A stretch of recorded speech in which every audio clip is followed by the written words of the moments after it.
معروف پاکستان کی شخصیت، عالمی شہرت یافتہ مولانا طارق جمیل صاحب، انہوں نے اپنے نام کا مولانا طارق جمیل MTJ انہوں نے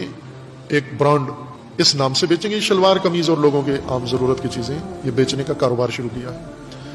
ایک طوفان ان کے خلاف اٹھا کہ یہ مولانا کو شایع نشان نہیں ہے، مولانا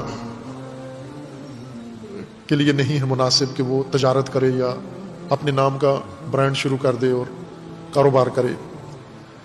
وہ اپنے دفاع میں لگے ہوئے ہیں، دفاع میں مختلف انہوں نے بیانات دیے ہیں کہ یہ پیسہ جو اس تجارت سے حاصل ہوگا یہ مدارس کے لیے ہوگا، اس سے مدارس کا نظام چلے گا، چونکہ مدارس کا جو مالی منبع ہے وہ بہت ہی نامناسب ہے، چندے اکٹھے کرنا، لوگوں سے مانگنا، لوگوں کا دست نگر رہنا۔ مدارس کو خود کفیل ہونا چاہیے۔ اب